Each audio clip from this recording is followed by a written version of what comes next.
to Commission Ed, the Air Force Officer Podcast.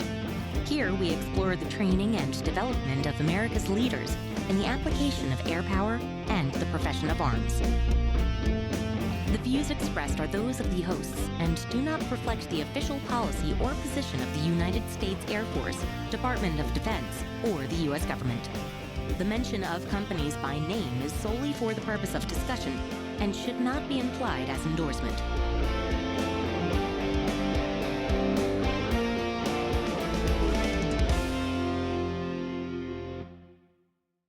Welcome back to another episode of Commission Ed, the Air Force Officer Podcast. I'm Colin Slade. And I'm Reed Gann, and we're your hosts for Commission Ed.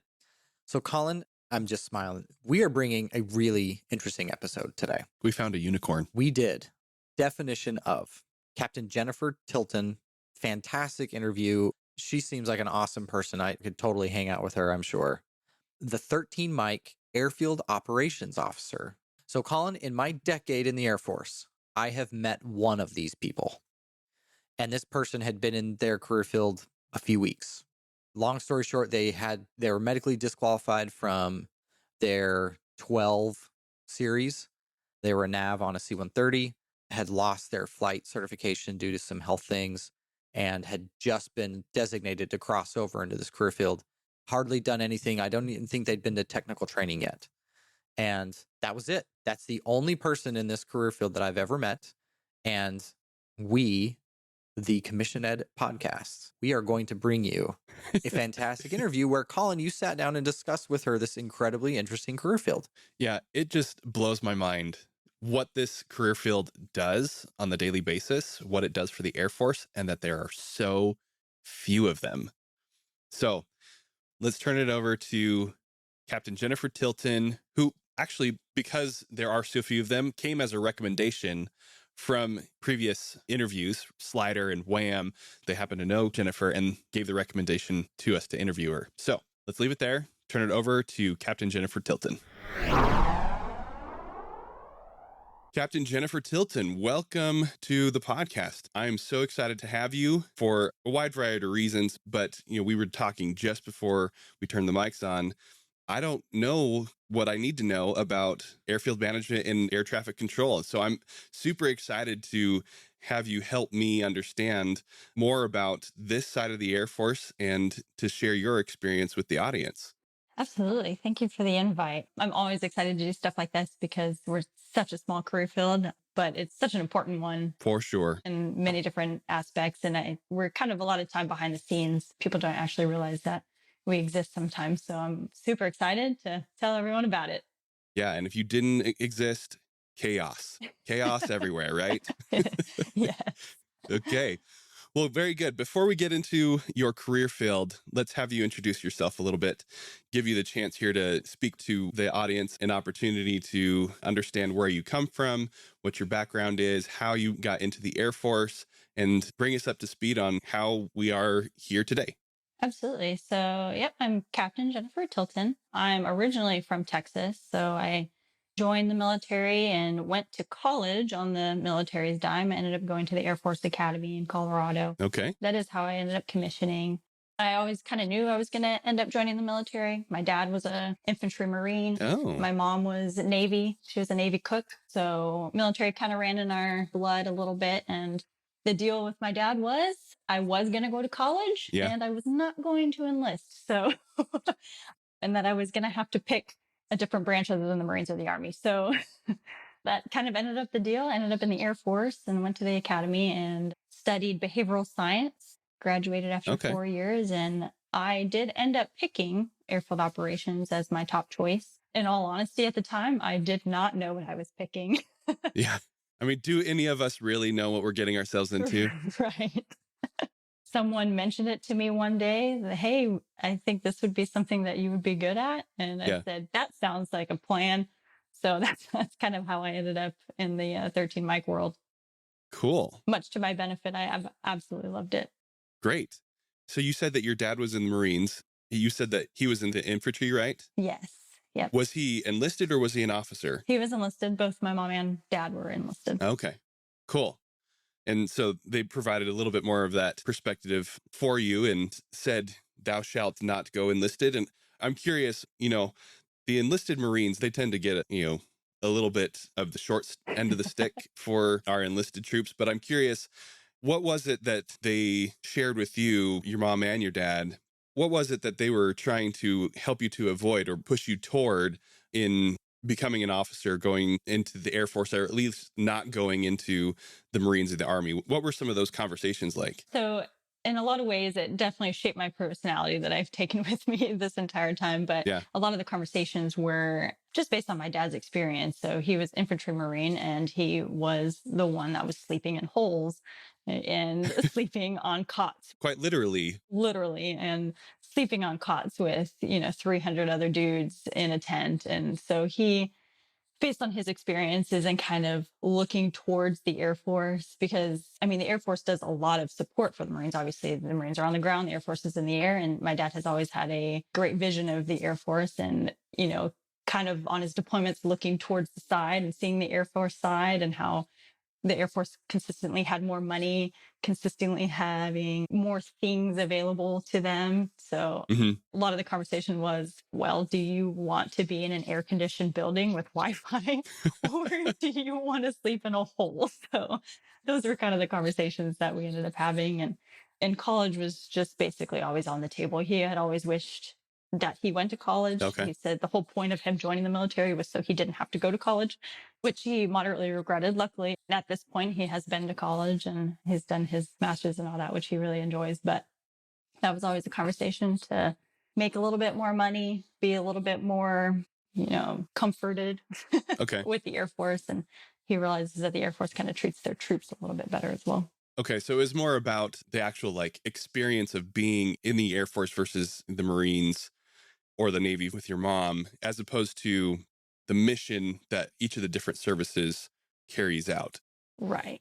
So your parents didn't necessarily have anything against what the Marines or the Navy were trying to do, or it wasn't a conversation around your interest in the projection of air power and providing support to those other branches. It was literally about what is life like in the military. Correct. Yeah. So he said, if you're going to sustain a life in the military, let me show you a way to where your knees aren't going to break when you're 30 years old. Okay. So it was definitely more about his overall experience within the military versus kind of what the Air Force provides, generally speaking, with the mission. Because, he really didn't know other than getting that air support occasionally when he's on the ground. Okay. Yeah. And this is a normal conversation that comes up with parents to children, brothers and sisters, those who serve in different branches. The other branches of the military have a very important mission to carry out on behalf of the United States, and is no better or worse than what we do in the Air Force. But it does highlight that, generally speaking, and this is not true for everybody, your mileage will vary, the Air Force does do a really good job of trying to take care of us. True? They do. They absolutely do. Especially, I've deployed with the Army a couple of times, and the Air Force definitely gets the better end of the stick in a lot of ways. But that's just the nature of the mission in a lot of ways that the Air Force provides. Great. Cool. Yeah, I just wanted to highlight that for our audience, just to emphasize that all of the branches are necessary. What we do as a joint force is necessary, but not all branches are created equal, Correct. The experience is not created equal. Cool. You went to the Air Force Academy. Anything you want to share about your experience there that would be good for our audience, knowing that we've covered what it's like to go to the academy, what the cadet experience is, maybe just one or two things that really sticks out in your mind from your time there as a cadet? One of the main things is going there. I really was just going for an education. When I joined the Air Force, I didn't necessarily know what I wanted to do in the Air Force. Yeah. I kind of knew I just didn't want to be a pilot.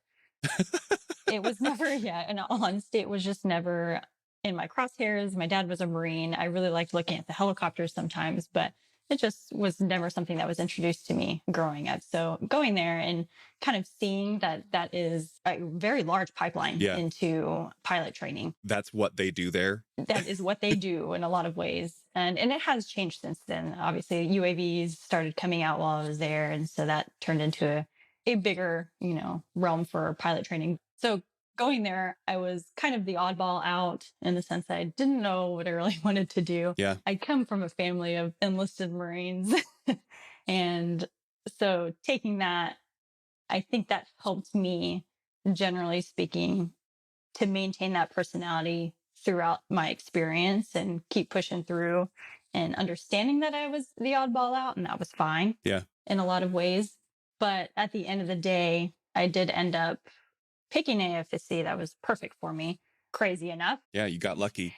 Yeah, but and it's also awesome. I didn't necessarily need a technical degree as well graduating from the Air Force Academy. Everyone graduates with a Bachelor of Science, but mine was more in the neuroscience kind of psychology realm, which is a lot different than other folks. You know, I don't have an engineering background necessarily, but I also didn't need it for my career field. So no, but as we'll get into here in just a second, you definitely need the psychology when you're dealing with those pilots and the other operational career fields, the flyers.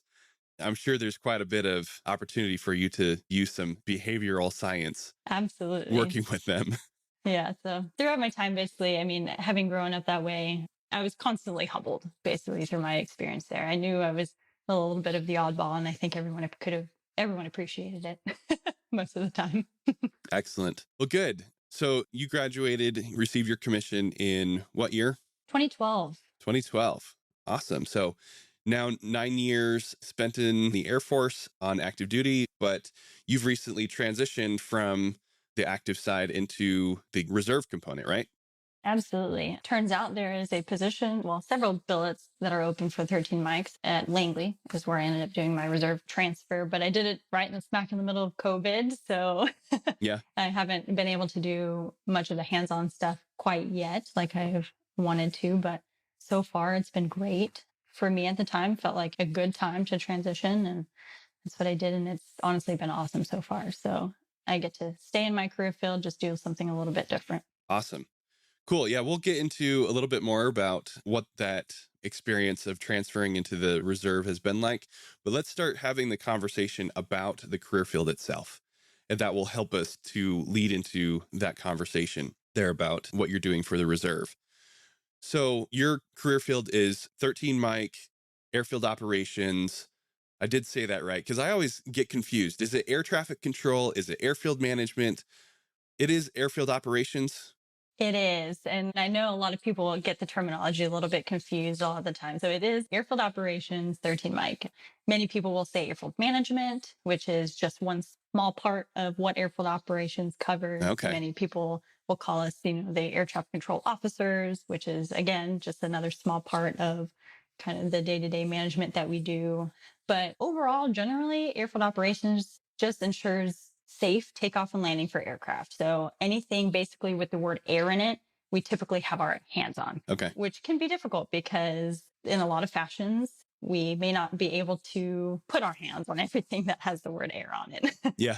Or people might be confused about maybe some of the stuff that we actually do versus what they kind of expect us to do, generally speaking. But it's, the overall management of the runways, managing the people really that run them. So we both work as liaisons for people basically who need access to the airfield and anything air related. Yeah. And that has actually been my experience working with airfield operations.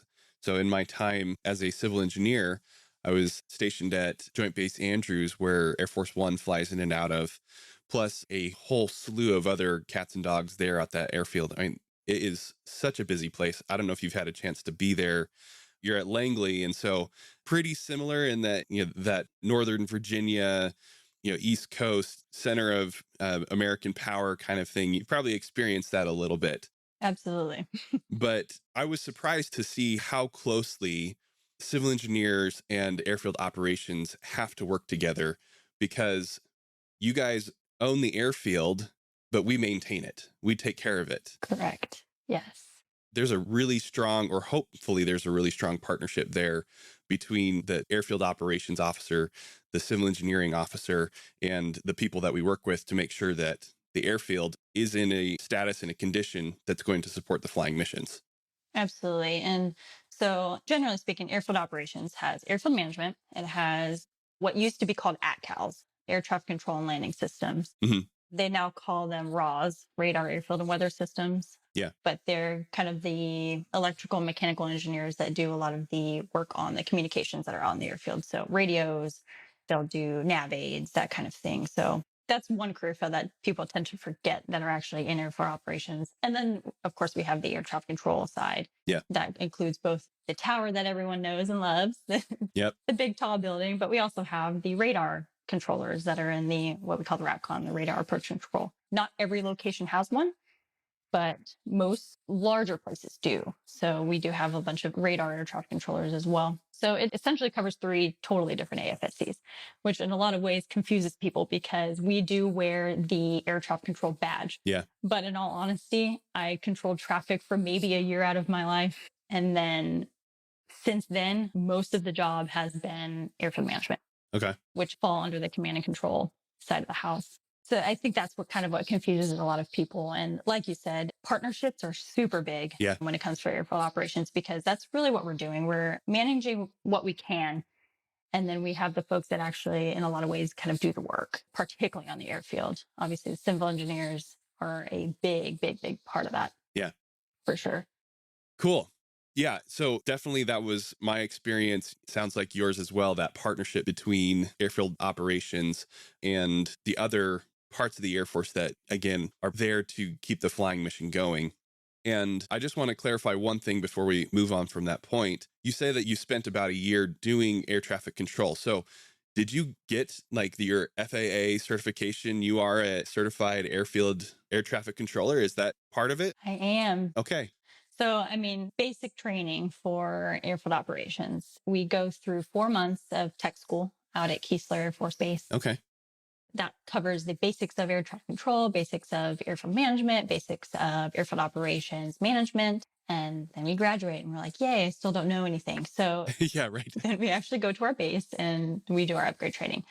Most 13 mics will go to a location that has 2 air traffic control facilities. So you learn both. Has both the RAPCON and the tower as your baseline. So there is a minimum mission qualification that you do have to go through. And however, I was one of the lucky ones that both had the capability of and the timing to be able to get full FAA control tower operator certifications. So that's not the norm?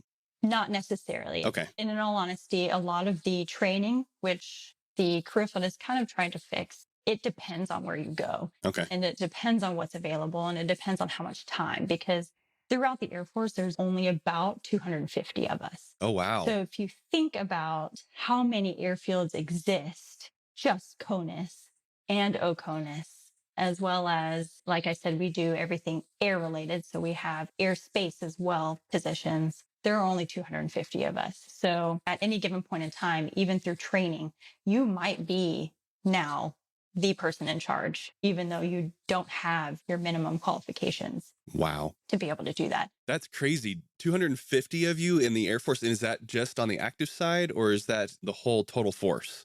That is mostly total force. So 250 about on the active side, but in all honesty, there's only 3 of us that are on the reserve side. Oh, wow. You're one of the 3. Yeah, I'm one of the 3 that are on the reserve side. There's not a whole lot of billets open for us, but. Interesting. Yeah. So there's, generally speaking, not a whole lot of opportunities in the reserve for us. There's only 2 locations for us to go, which we can probably talk about a little later. But yeah, there's just not very many of us. And so we tend to be spread kind of thin, particularly in deployments.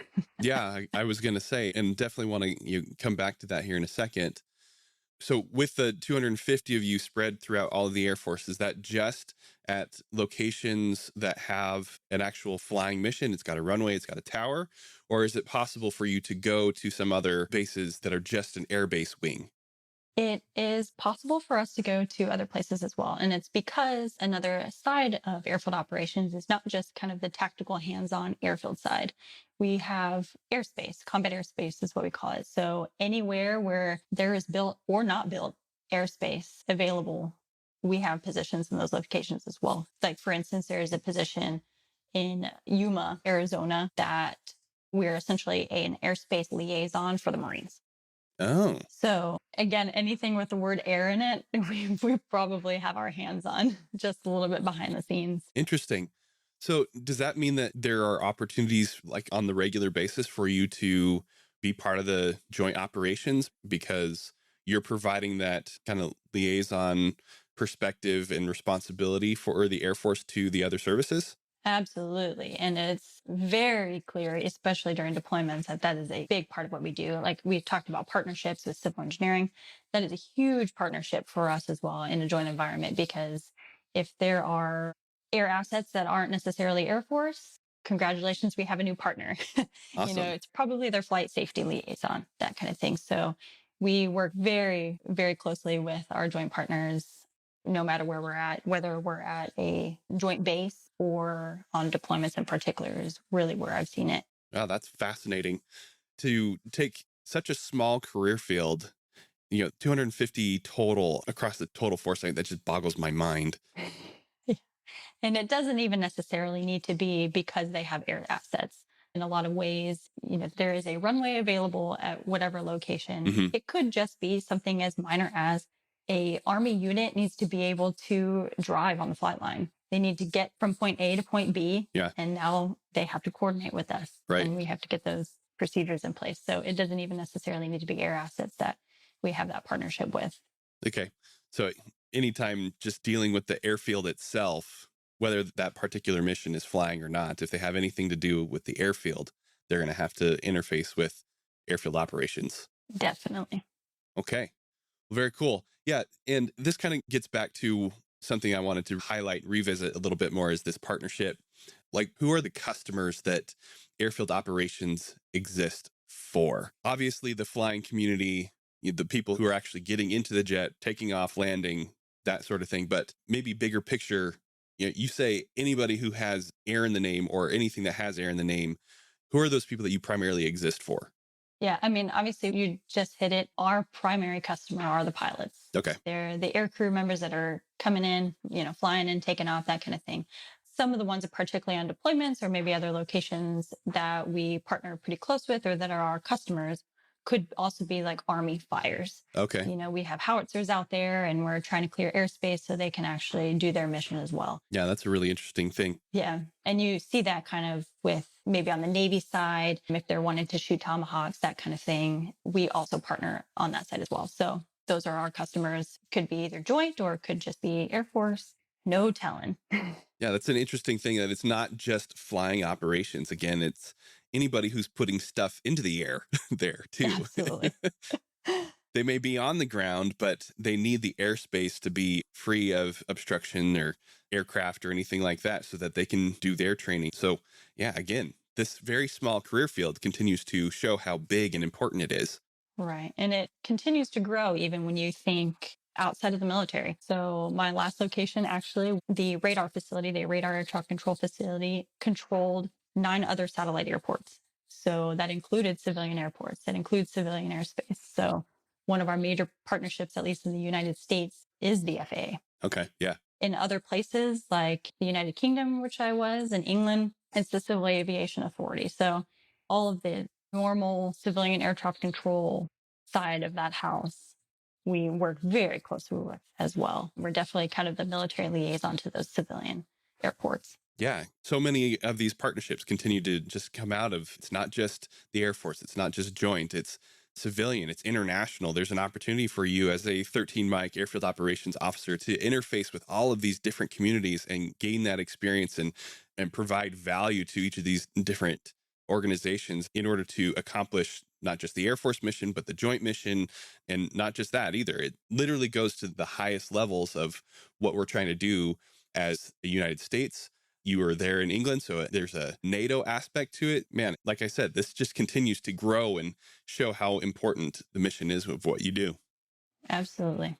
That's so fascinating. And I want to give you the chance here to speak more to what you're doing now in the reserve, because as we were talking before we turned the mics on, you are in the process now of getting to the other side of airfield operations, that you've done the airfield management, the air traffic control piece, but now you are preparing to start working in combat airspace. So I want to give you the chance to explain a little bit more about what that's like and help the audience understand that part of airfield operations. Yeah, so I am currently doing combat airspace in the reserves. That's what I got hired on to do. It does exist as billets and positions, active duty, just like any other airfield operations position. So there's kind of two sides of the house. There's the airfield side and the airspace side, and both are available active duty.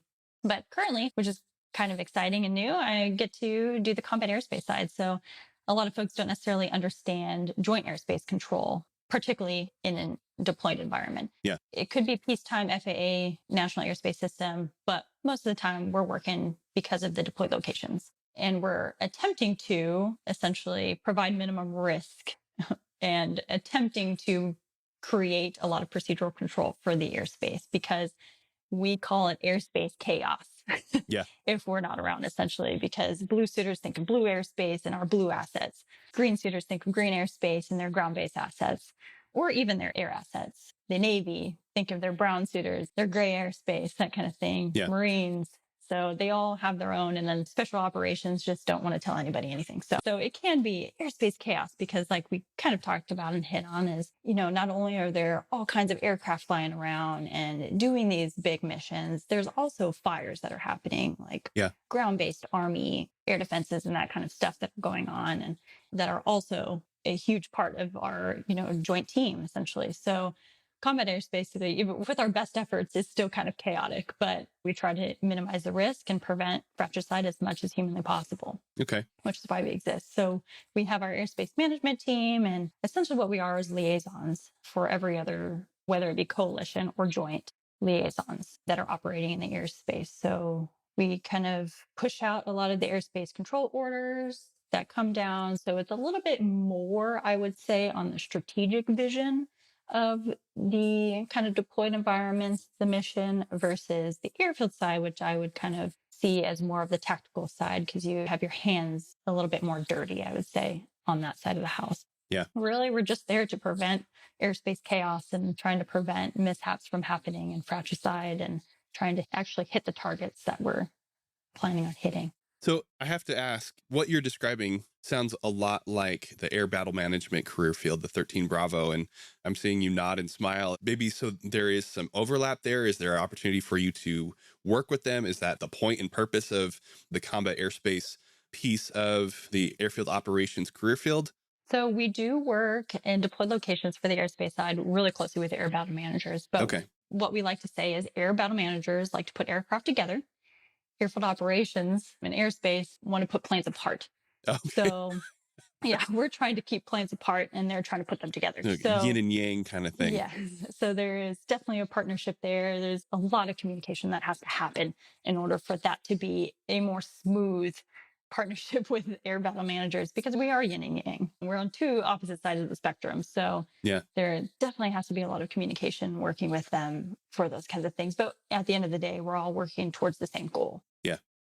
So as part of that partnership and to enable that communication, are you on the AWACS with them, or are you on the ground in their control center, or what does that relationship look like? Typically on the ground in the control center. So typically they will have an air battle manager liaison that works with us that are on the ground. So we're not actually in the AWACS flying around with them. So typically, they have a liaison that's on the ground that's there to talk to us and work with us. Okay, very interesting. And you mentioned earlier that you're in the process of training for that. So you haven't yet started doing that as your primary duty. Still have to go through IQT, MQT. You want to talk a little bit about what that looks like as you move from one part of the career field to the other? Definitely. So regardless of kind of what I did on the active duty side, I still have to go through the training for combat airspace. And it's the same on the active duty side. It's the same courses. It's the same upgrades. And it's because of COVID, I haven't quite been able to do it full time, but I was able to do my IQT, my initial qualification training, out at Hurlburt Field in Florida. Okay. And it's a combat airspace course. So they teach you all about combined air traffic control, we typically work at a CAOC with the combat airspace, which is the Combined Air Operations Center. Yeah. So there's so many different folks that are in that room that are working with us. So not only do they introduce you to your job in the combat airspace part of what you do, but they're also there to introduce you to what a CAOC looks like and how it runs. So we do a couple of exercises while we're there on top of our typical airspace criteria or curriculum that we go through, which is, they basically teach us how to use what we call our weapon system. So computer-based operations, and they teach us how to do that communication, that liaisoning and deconflicting airspace with, 100 different partners and actually physically building airspace. Interesting. And so what is the typical timeline for that training out of one aspect of airfield operations into the other? What is that typical timeline? So typically, at least on the active duty side, which I'll speak to just a little bit, it's typically you are doing the combat airspace course active duty because you were deploying. Okay. So you go through the IQT course, which is a month long, and you are basically straight on an airplane out to deploy and to use that new skill that you just earned yourself. On the reserve side, it's just a little bit different. Okay. I would say they baby us maybe a little bit more, but all three of you? Yeah, all three of us. We go through the IQT course, the 4-week course, and then we have to get MQ. So essentially for active duty, the MQ is your deployment. For us, our mission qualification upgrade is just an exercise. So, we exist in the reserves to help kind of facilitate some of those active duty positions that, 250 of us have to fill. Yeah. Try to help them out, particularly in the chaotic environment. So with that comes a lot of exercises that consistently happen out at many different locations. Could be in Korea, could be in Shaw, could be at the Deed. So several different locations. But yeah, the MQ upgrade, which is really only 2 weeks long, is an exercise. Okay. So you're doing it in person. Okay. Very cool. So you'll finish that, and then that will be your primary responsibility on the reserve side, is to facilitate that creation of the airspace, trying to prevent chaos from ensuing as best as you can, partnering with the joint force to deconflict the flyers from the fires, and making sure that we're able to carry out the air mission, whatever service needs to do that. Correct. You totally hit it on the head. Awesome. See, you can teach some other people to understand these kinds of things. And it just shows how much I didn't understand about airfield operations prior to this interview today. So thank you so much for clearing this up. It has been extremely valuable for me. I hope it has been for the audience as well. But there is one more thing that I think we need to cover about the career field before we wrap up here. Why is an officer doing this job? That's what I need to understand. Absolutely. So we didn't really touch on it, but depending on what location you're at, you could be leading 80 folks or 130. So there's quite the wide span, but you're there essentially to be that servant leader. We exist to kind of be that backbone and prevent, all those partnerships that we have from kind of collapsing in on your people. So you're there to protect them in a lot of ways, and to both understand or kind of teach what they're doing is important, which is really easy to do, but also kind of teach those partnerships and those folks that you're working with on the outside what we can provide to you and what we can't. Mm-hmm. In a lot of ways, we're always trying to get to yes. We always want to provide you what you want. But sometimes it just may not be able to happen. It could be because of regulations or safety or whatever it is. So in a lot of ways, we're just that backbone. We're that safety center. So people aren't just chaotically trying to throw their assets around and kind of do what they want. So yeah, that's absolutely why we're there. We're there to be that buffer.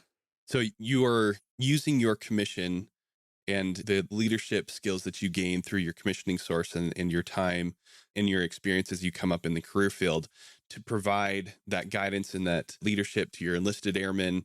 You're providing top cover for them, making sure that they don't get used and abused by the other members of the flying community. And you're also there to provide education and to liaise with those other organizations so that they understand what is and is not possible with the flying mission. Absolutely. Yeah, we're trying to just be that buffer and, like you said, not be used and abused. So because we do touch everything with the word air in it, but we can't make miracles happen either. So well, I would beg to differ. I think that for a community that is so small, every day that you accomplish the mission, it's nothing short of a miracle, because you don't have, just an unlimited number of bodies to throw at the problem. you're having to use the skills that you've gained, through your training, through your commissioning source, through mentorship within the community itself, in order to make sure that this all important thing that we do, the projection of air power, comes off successful. And I will say to the folks that are maybe considering their career field, a lot of what officership is too, in some ways, and at least in my career field, you do have to do the stuff that people don't like to do. You have to do the paperwork. Yeah. You have to do those documents, the documentation, the feedback, the stuff that's uncomfortable and that people don't necessarily like to do. But at the same time, you're learning how to be a leader. You're thinking creatively. You're able to work with a whole lot of different partners and manage budgets and accounts and do all kinds of crazy stuff that's essentially going to help you be a really great manager and leader on the outside. Because in all reality, you do start so young doing that. Yeah. And pretty immediate in a lot of ways. Yeah. Having to lead and lean on your enlisted. Yeah, absolutely. And I also want to just touch on real quick, because you are an officer, you go through the same typical officer development process. You're going to do your professional military education. You'll go to SOS, ACSC, Air War College. Those things are available to you.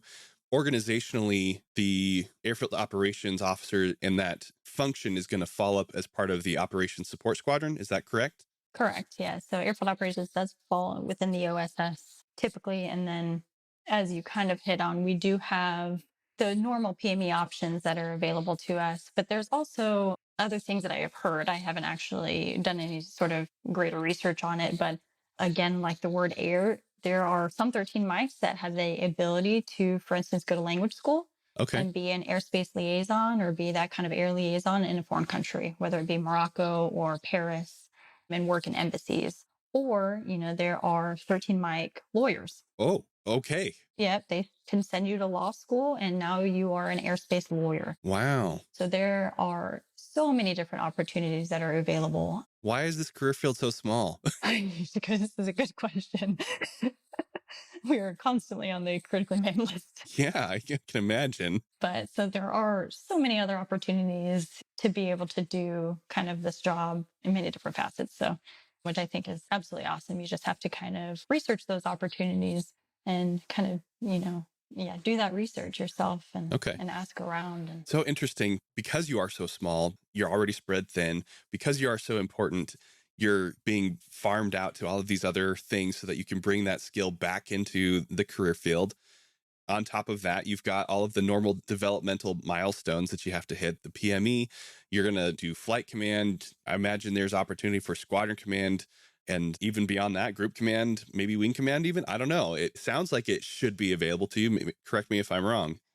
So I will say our career field is a little bit behind or a little bit kind of new. We used to I want to say maybe 10 years ago, 8 to 10 years ago, we used to be called CATCOs. So we were the air traffic control officers only. Obviously, we have expansively grown since then. So we have taken airfield management under our wing. We have taken now APCALs under our wing. And so we keep growing, which in turn, our career field is also kind of growing. So we may not be 250 deep all the time, which you can kind of see within our career growth as well. After kind of the captain realm, which is what you're doing the airfield or the combat airspace, you're doing the tactical side of the house. Beyond that, at that point, you could either kind of be vectored towards maybe squadron command or towards staff officer doing airspace on that side and doing combat plans and that kind of stuff. But beyond that, there's not a whole lot for us, at least at this point. We actually, which was a celebration in our community, had our first general officer. Oh. About, I want to say 3 years ago now, actually. So we first general in our career made it. So, you're looking for rank. This isn't the place for it. Okay. You're there to be that servant leader and to be that buffer, but you're in a lot of ways kind of that tactical expert and that technician, and you're doing the mission. Okay. And not necessarily, being that wing command a little later. Okay. But the potential is there. You are an officer, and so the intrinsic potential for command is there. And because you're part of the operations community, who most typically are the ones who are going to reach those higher levels of command, the possibility exists. But because of the numbers, just because there aren't that many of you, that's not the norm. Absolutely. And, someone has to be first. So yeah, Why not now? Obviously, we had our first general officer. Yep. So why not have our first maybe wing commander and, and so on and so forth. So there's always a first for everything. So yeah, for sure. It's absolutely on the table for that kind of growth. Okay. Well, again, Jennifer, this has been fascinating, so helpful. There are so many things that I had no idea I didn't know about airfield operations. And I am one of those partners with the community that interfaces with you on the regular basis. So I thought I knew something. I clearly did not. Thank you for clearing that all up for me. And obviously, there was so much that we didn't even touch on that would still be really valuable to our audience. And so I want to give you the opportunity to let them know, how should people get in touch with you if they have more questions, if they're interested in becoming a 13 Mike Airfield Operations Officer, if they are part of one of those partners, if they're in one of those partner communities and they want to understand how better to work with airfield operations, how do you want people to get in touch with you? So I'm a millennial and I am great at text messaging and answering the phone, which is typically how I will kind of give that feedback to folks that are looking at 13 Mike as a career field. So I would email, call in, and you can absolutely get in touch with me anytime. I'm absolutely ecstatic to talk about the career field just because we're so unknown. And it's been such a blessing for me to actually do this as a job and get all of these skills. And it's been absolutely fantastic. So that would be great. Anybody that wants to get in touch with you, just email airforceofficerpodcast@gmail.com and we'll make sure that they get put in touch with you. Definitely. Great. Jennifer, one final question to wrap this all up. What does it mean to be an officer? Man, it means you need to be that servant leader. You have to be someone that your team trusts, and you have to have that open door policy. If you don't, people aren't going to necessarily trust you, which in turn, they're not going to want to follow you. So that's kind of my leadership philosophy throughout, to be that open door and that open ear and garner that trust for folks. And I think that is honestly the most important thing that you can provide people. Awesome. Yeah, it makes me think about Colin Powell saying that if ever there's a time where your people stop bringing you their problems, you have lost the ability to lead them. Definitely. Yeah, trust plays a huge factor. For sure. And being available, like I said, open door. But I will say to the young folks that are kind of looking at the career field, or even any others, seek out those opportunities and learn about maybe something that'll excite you a little later in your career, or fight for those opportunities and get out of your comfort zone, because those have been the best experiences that I've had, particularly on deployments, for sure. So awesome. Yeah, we didn't even get into your deployments and working with the Army. Again, so much that we could have covered, but I'm really grateful for the things that we were able to touch on. So grateful for your experience, your willingness to come on the show here today and share all of that with our audience. Anything else that you want to leave them with before we wrap up here? Nope. Feel free to get in contact with me. I got some awesome stories for you. Excellent. Thank you, Jennifer Tilton. This has been a pleasure. Thank you. All right, Reed, you've heard everything that, well, maybe not absolutely everything, but you heard a lot of what airfield operations officers do for the Air Force, the incredible reach that they have, the effect that they have on the projection of air power. And yet there's only 250 of them in the entire total force, including the 3 that are in the Air Force Reserve. It just blows my mind that this career field is so small. What are your thoughts? What are your impressions? We have such a narrow view about what an Air Force officer is. This is just another example of, we've interviewed a few people that are in small career fields that are not very known. And we're really excited when we do that, because we get to bring our audience some more information. That's one of the whole points of this podcast, Colin, is to provide people with a resource so that they can learn and make better decisions. If you want to be close to the pointy end of the spear, but maybe pilot isn't for you, look at this career field. They touch everything with air operations. And just look at the AFSC, right? The actual numbers and letters. 13 Mike is really close to the front. We've broken that down before, right? Right. A 1 series is operations, and the closer you are to 1-1, which is pilot, the closer you are to the pointy end of the spear. 13, that is literally like the next step outside of the jet. Yeah. I mean, that's how, it just kind of blew my mind. And how many options are out there that we just barely scratched the surface. We're trying to bring you more. We know there's some gaps in our interview, lists, and we're trying to close those, but just a fantastic interview. Jennifer did a great job. Yeah, knowledge bombs the whole time. But man, it's just a small field. So interesting. Yeah. Which really boggles my mind, because as a civil engineer, and I got into this in the interview, I was spending time with airfield operations officers all the time, because we'd be talking about projects on the airfield and how it was going to affect operations, the flying mission, all of those things. And so it was just kind of in my mind that everybody knows an airfield operations officer because they're constantly involved in the flying mission. But apparently that's not the case. I mean, you said at the top of the episode that you've only met one in your entire... And how is that possible, Reed? Because you are an intel officer. You do operations, and you're a 14N, which is just right another next step to 13. away from the... Yeah, exactly. Right next to 13. Yeah. So how is this possible that you have only ever met the one? Yeah. Real quick, the easy answer is intel is such a broad career field that you could spend your entire career working for other national agencies that have nothing to do with the military even. Okay. Or you could spend your whole career working with pilots and aircraft and everything in between. So I haven't spent as much time on that tactical end. I've spent more time operational and strategic. Okay. So that's the easy answer. But I think the real heart of the matter about why is I don't know. Honestly, as I think I'm like, they touch everything. How are we not more involved with them? And maybe it's because I'm focused on red. Yeah. Okay. I'm always looking out. I'm not looking in at blue as much. And maybe that's a side of it. But you know how in every large organization, there's always somebody that has the keys to the kingdom, and it's not always someone that you automatically recognize.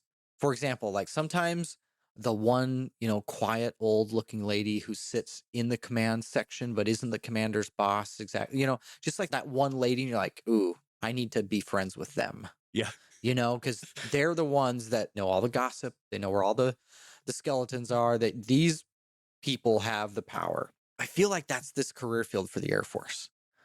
Like a lot of people may not know who they are, but man, they own the airfield. And if they own the airfield, they own operations. Well, not just the airfield, the airspace too. Yeah, there's a lot more to it. Because the mission has expanded. It used to be just the air traffic control piece of it, right? Yeah. But it's recently expanded, and here they are interfacing with the air battle manager, and in the joint space, all of the flyers for the Navy, the Army, the Marines, as well as the ground fires mission. We talked about it in the interview. Anybody that wants to put something up in the sky, they're going to have their fingers on it, right? Which, since we're the Air Force, is kind of a thing. Just, I'm throwing that out there. Yeah. Yeah, it's just, but they are that quiet little lady who sits in the corner who's really running things that no one knows about. Like that's kind of my analogy. That's what, as I was going through the, listening to Jennifer, and she did a great job. Who is not a quiet old lady, by the way. No, yeah, and I don't want to be pejorative or anything like that, but I'm using that as a visual for how this career field kind of came out to me. Yeah, it just, again, it's blowing my mind that there's only 250 of them, and they're spread out across the 60-something-ish bases that we have in our inventory, plus they're doing all of these other things, like talked about PME, deployments, working with joint partners. And so if you do the math, these people really are a unicorn. Like there's going to be one or two of them at a base. And that's when there's a flying mission, right? Yeah.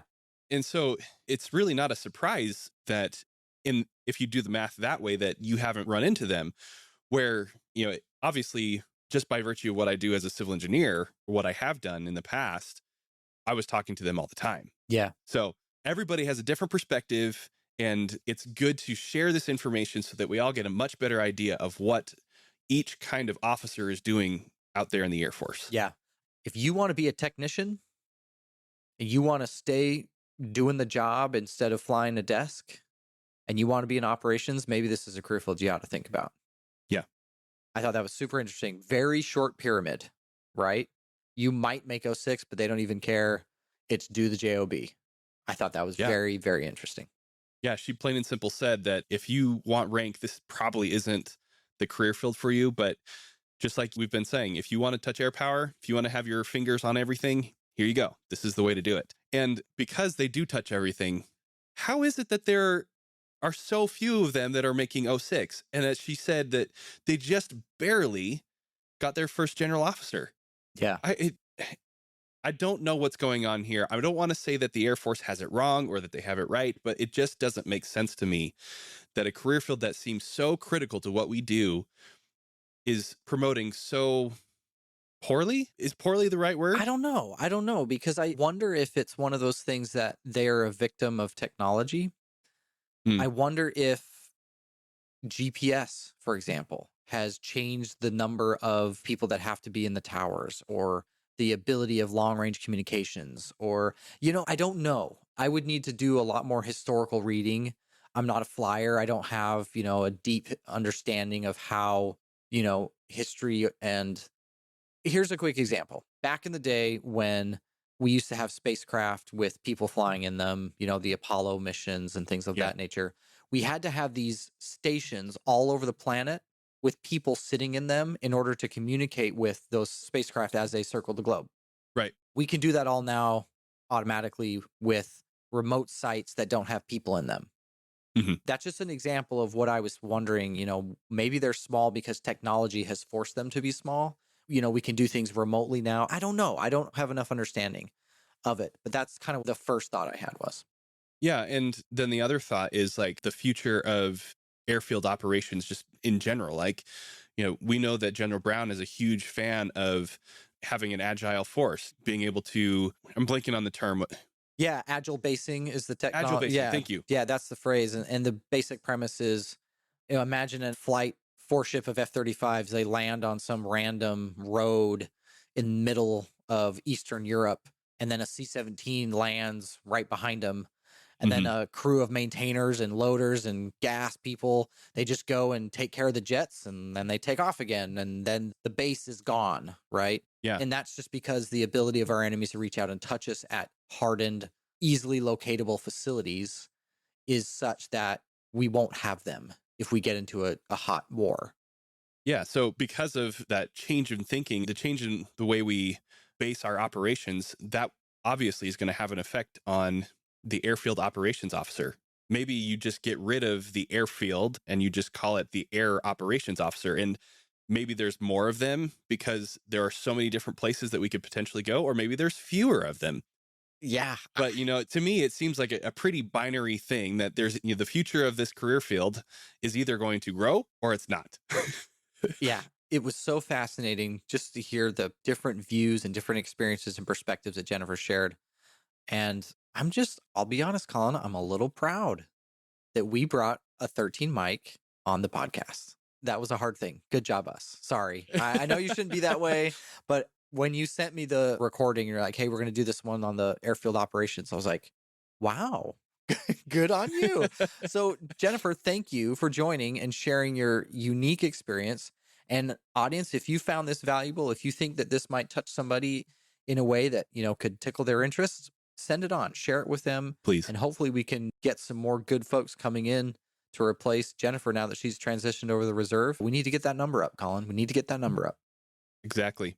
And just like Slider and Wham did for us in recommending Jennifer to do an interview, if there's anybody out there that feels like we need to highlight a specific career field, one of these unicorns, send us the recommendation, because we know lots of people read. We've been in the Air Force for a while. We know many officers in a variety of career fields, but we don't know them all. Yes. So we can very greatly benefit from you all providing these recommendations to us. So please share the interview with your friends, your family, your network. Also, share with us your recommendations on who we might interview next. Awesome. Again, thank you, Jennifer, for joining us. We really had a good time. And hopefully we can get some information out there that can be beneficial to you, our audience. And with that will conclude this week's episode of Commission Ed.